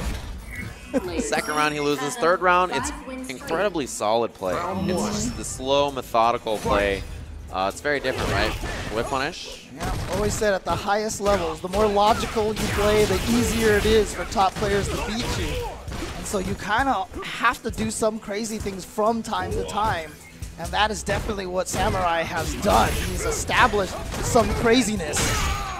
Chris with a big bet. V-trigger for Samurai. So Chris now trying to establish that. You see him throwing out that wake-up uppercut. Samurai not even pushing on the stun. I like that. Just patience. Oh, yeah, lands on it, which gives Tarian screen space. Pop the trigger here. Oh, boy. Oh, he missed! No, what happened? Man, that was a big drop for Tatarian. That's a lot of damage left on the table. What a Oh, whip. beautiful whip punish, yeah. Excellent work. Just got right into that range. Let him hit his light kick. Hit him with a medium kick after. Tatarian with the big sweep. He's in. Oh, didn't walk back far enough. Yeah. Still in Ryu's range. He had a good idea. Uh-oh, this is scary for Tatarian. Oh, yep. Got him with the throw bait. challenge. Yeah, make sure he knows that you'll stick out that back medium punch to Satarian. Keep the offense, but he cornered himself. And so Winter Fox Samurai is going to spend the critical art right there. The run up. Okay, this is scary. One mix-up will do it for Chris at this point. Oh, boy. Block from Samurai, and another one. No, he thought it was a confirm. It definitely wasn't. And that was supposed to be an air hurricane from Chris, and it just did not come out. And Samurai thought he had the punish on the landing frames, right? That's what that short jab uppercut was about. This is the third win for player 1. But whatever the hit confirm was, it was not there. He just assumed it was going to be a punish. Yeah, you can definitely see the nerves coming into a factor here between these two. Oh, man. Big damage now for Chris. Yeah, and Samurai hadn't done a lot of those uppercuts in the last game. There's the anti-air. Yep. Oh, it was out of range. It didn't hit the second time. And so that means Samurai's going to just take this huge chunk of damage. Oh, nice. Yeah. Chris being a little more aggressive now, trying to establish the offense a little bit more. Oh, what? A punish? Yeah, again, both of them. With some. Oh, he got in there. Yeah, and look, every time Samurai's done crouching short, crouching jab, Chris has hit back medium punch after. If you're Samurai, you have to see that and stop that. You can't let him get away with that every time. There's got to be an answer. Oh, counter the torch gears. Another time where Chris cornered himself. Yeah, definitely some odd decisions there. Now XSK Samurai getting his anti-airs a little bit more consistently. Nice. Ooh, a couple of whiffs. He's in. Oh, no uppercut. And now Chris is out of the corner and gets in and now has Samurai stuck in the corner. Got to float out, but there's the punish. He's one hit. Trying to use the universal twice in a row just to get himself out of that situation. But Chris just locks it back in. The nice EX fireball, but that's going to be a confirm. Oh, he didn't go for uppercut into critical art. Oh, he challenged. Yeah, there was advantage frames, so he went for it, and the sweep. That was real close to being a Samurai round. Yeah, that was I felt like a major error on Chris's part there that he didn't combo into the critical art when he had that opportunity in the corner. He went with the EX uppercut instead. So now, but it did not bite him. Winter Fox Samurai's got to be careful here. Okay, interesting. Oh, you know what? I think he was expecting step kick out of round. But yeah, Samurai's got to be careful. He's doing okay in terms of the neutral, but the problem is this offensive series, and I think a few gamble uppercuts. Okay, gets the sweep and then runs in there, and now the damage in the corner. I feel like Chris definitely has control over the momentum of this match now. Has Samurai in the corner, goes for another throw. Oh, gets him. Yeah, that uppercut's going to seal that round, and there it is. Chris Tatarian at match point against Winter Fox Samurai. Yeah, he's really done a great job of forcing the offense in this, and actually has done quite well in the neutral.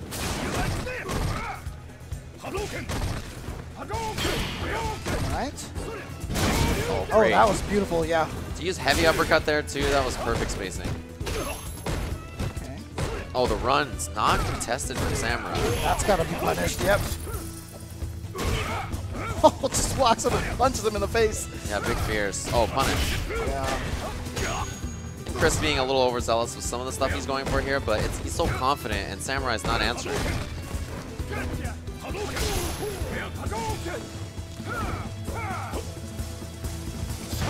Okay, gets in there with that step kick. Gotta be careful too, you know, Samurai's got a lot of resources. Nice. Spend CA if he wants, but no. Oh, he's not going to.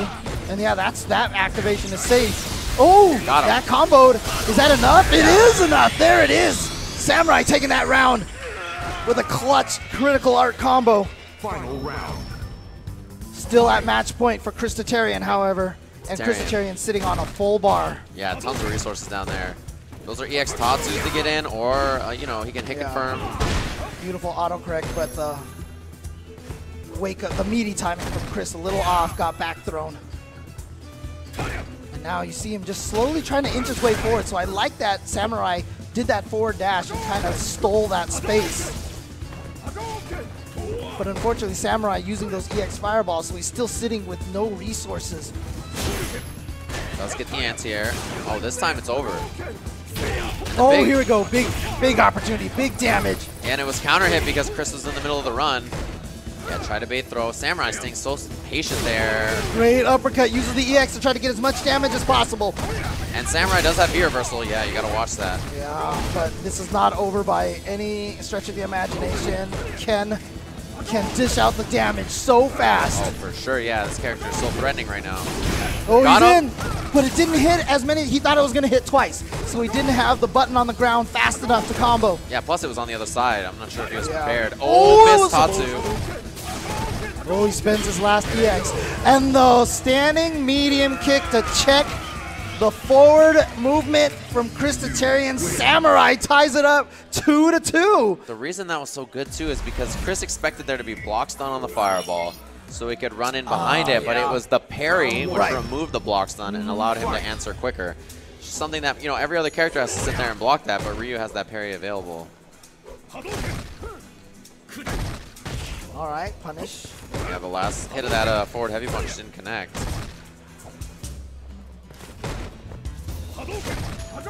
See the patience from Samurai. He's given up a lot of space, but has not been opened up yet, so it's been worthwhile. Yeah, that's the one thing that Chris has been able to consistently get is to walk Samurai back a little bit, which is why, like I said, I like that Samurai had the forward movement that one time, that forward dash. I feel like he's playing a little too defensive now. All right. Yeah, see how much space is being lost just with a little bit of that forward walking from Chris. Oh, other side, yeah, he gets punished. Oh, but did the roundhouse hurricane, which basically swapped the sides. Right. Oh, there he goes. He's going to confirm. Oh, what a bet. Oh, and that's going to be so much damage. The so question now is, one more does he hit. do another? Good. Got him. Ooh, wasn't enough to kill, and the overhead. So far away, Samurai got it. And, you know, that was such a good round for Chris so far. I thought that was the first overhead that we've seen from Samurai at all. Yeah, one of the first ones, right? That's why it felt so unexpected. Really? Wow, Samurai is swinging for the fences right now. Yeah, those are the kind of bets we saw in the very first game, first round. Other side, yeah, Chris gave up corner, although Samurai gifts it back. You see them stare each other down for just a little bit there. Great whiff punish from Samurai. Samurai has now started to beat that back medium punch check that Chris is going for so often. Okay, now full resources for Chris. Yeah, just use the V-trigger. Do not want to give Ken that opportunity to get in your face and start his offensive mix-ups. Good V-reversal on the jump Tatsu, yeah. Doesn't even try to anti-air it. And Chris, I feel like getting a little desperate throwing that EX fireball, spending all of his meters so quickly. Now no resources for him and his V-trigger's about to run out. No confirm on that target combo. Oh, yeah. This gives Samurai such positioning, but look, Tarian now. Throw bait, eat it all in. That's punishable, yeah, and he's going to use, this time he wants that one to get out of the corner. Here comes Samurai, tries to throw an EX fireball right in his face. What a V-reversal. Overhead again. Samurai comes back, wins 2 games straight, and he advances forward, and Christitarian has been eliminated from Capcom Cup. Yeah, just like that. What a crazy match. You know, Samurai bringing it all the way back in that final game. That was close. Yeah, that was incredibly close. And you saw, you know, Chris was in so much control when it was 2-1 Chris. And then very quickly, Samurai sort of just turned on that defensive play. There were some gambles that he took here and there, but none of them lost him the set. Right. They were all at appropriate times. Man, what a turnaround for Samurai. Whew. Oh, well, there you go. So Samurai is going to move on forward here. We are in the first round of losers bracket. Right. This is where people start going home. Yeah. We've already lost Infiltration. What a match that was. Like, the words can't even come out of my mouth without it, like, feeling like I'm just, like, blatantly lying to everybody right now. But, yeah, Infiltration has gone 0-2. He's out. Brolinho was eliminated earlier, and now Christitarian joins them. But there you go. You see Problem X going up against Mr. Crimson. Problem X, who just as recently as this past Wednesday, doing really, really well at the Wednesday Night Fights, the pre-Capcom Cup Wednesday Night Fights, getting second place. Only to Knuckle Dew, who is still in the winner's bracket. Yep. So it looks like it's going to be Alex versus Laura. These guys, both have a couple of characters they can go to. But yeah, this is going to be an interesting match. Very momentum-based, very offense-oriented. The nice part about Alex, of course, in this matchup, the neutral buttons. Yes. So strong. You're going to see that crouching medium punch all day. That's a very important button in this matchup. Laura, of course, doesn't have the best footsie buttons, but she has some of the greatest momentum. And Alex doesn't have a lot of great wake-up options. Right. And the nice thing, too, about Laura, the projectile. That's for opening things up and making your opponent move, forcing offense. Yeah, there you see. There's that button right there. Crouching medium punch, so pivotal. Oh, out of range, yeah.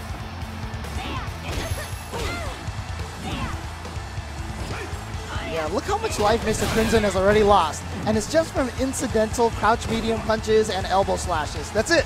Yeah, but now cornered. Okay. Oh boy, here we go. Yep, regular throw into the corner. Oh, wake up, standing light punch, counter hit.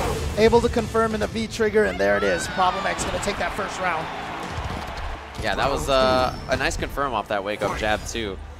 And that's the issue. If this match goes at this speed, Mr. Crimson will be in trouble. Yeah. He really cannot afford to play at that kind of speed. As Laura, you got to turn it on. And you see him trying to move a little bit more.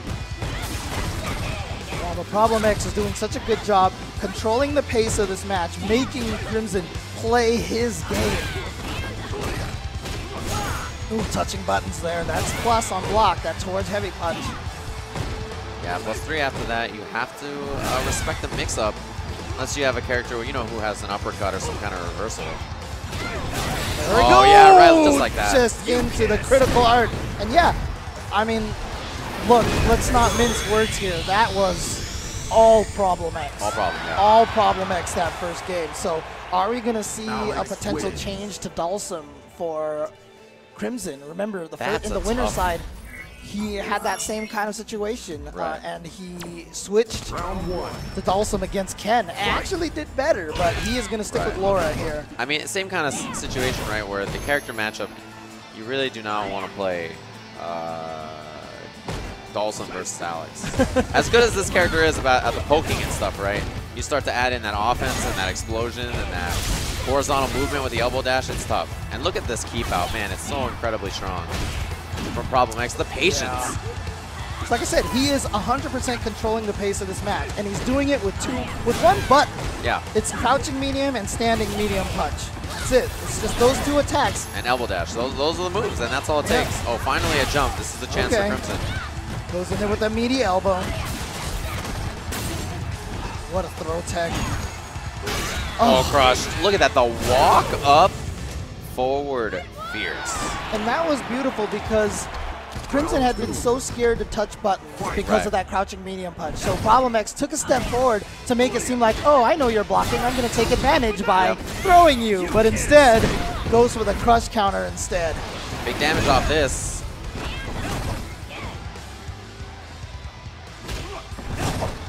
The spacing is so tough for Mr. Crimson to deal with. That button hits so much further than it just ever looks like. Just chop. Yeah, look at that. Yeah.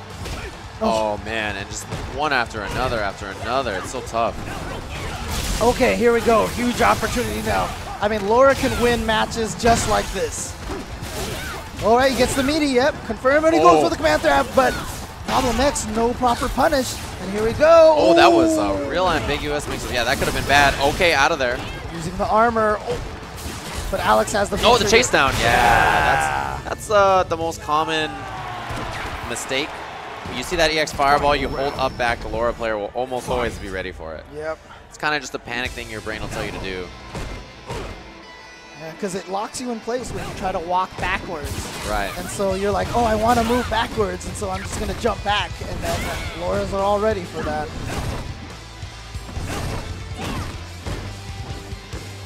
You see the neutral jump expecting another elbow. Okay, command throw time. Look at this pressure from Mr. Crimson. Oh, that's fully punishable, charged. yeah. There we go. Mr. Crimson now with a huge opportunity. Oh, Goes for another command throw. Another regular throw. And this time the crush counter. Yeah, back throw into back throw into back throw into back throw. That's you're stuck. You have to make a read, and he tried, but there was the counter read from Mr. Crimson. Good work. Yep. All right, so Mr. Crimson there with a great adjustment. He has tied it up 1-1. Yeah, after that neutral was looking so hopeless, right? Really just found a way to get it started, and that's all you really need is Laura. Ooh, no anti-air or anything, but there was no jump button either.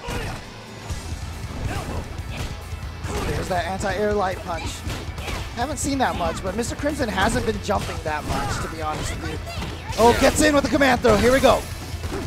Now, oh, the forward dash, it's not real, but, you know, if you're not ready for it, that's why. It's gonna work, yeah. Yeah, you're scared of those meaty roundhouses like that. Fireball's still there. Oh, here we go. Reset. Oh, he tried, but counter pokes for Mr. Crimson. Yeah, it was crouching fierce and it just got interrupted. One more will do it. Oh, the full charge! Oh, he got him, he broke his block. Oh, but he drops the combo. No, he wanted the reset, and it just didn't work out. The crouching fierce fishing for it. He definitely broke the guard. Fully charged. I don't think I've seen that, like, since he's come out. Yeah, but in a tournament match. He like feigned it, you know, last round, right? He went for a kind of similar thing. Oh man, looping him. Oh, another. It's gonna be stunned. Yep, gets the free crush counter. And the knee afterwards. A command throw will do it. Regular throw, not quite, but the overhead is blocked. All right, here we go. I have seen crazier things happen with Laura. Oh, no. Oh, yeah. Into the command throw. Guess what? One more combo and you're stunned. Oh, he just did wake up critical art, so that's going to be the stun. Yeah, and that should do it. The fully charged fireball. Oh, and just like that. Like I said, I've seen crazier things happen, and there it is, Laura with that ability, that burst damage to be able to do so much, especially when she gets the stun. Like, I've never seen a character that's had, like, specialized post-stun combos as much as Laura. She can dish out some supreme damage. What a risk that was from Problem, man. Who looked so untouchable in the first match. But since then, Mr. Crimson has really figured it out. And it's just opened up Alex more.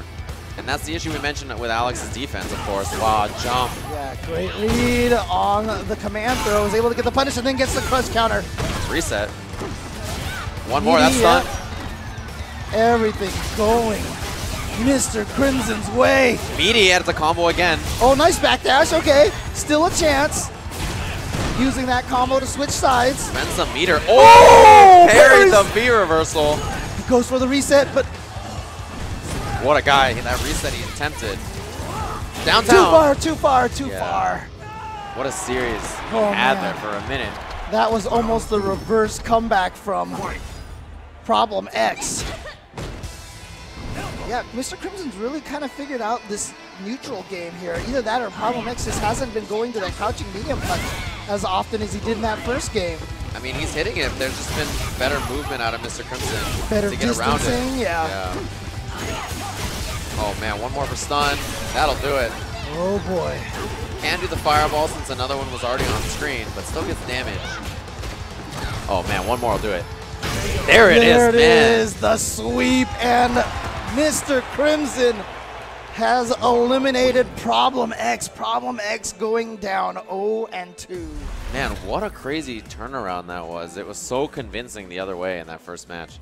But yeah, Mr. Crimson really figured it out, and I think that it was just that little time he took after the first game to be like, huh. That's a problem, but yeah, he figured it out. Yeah.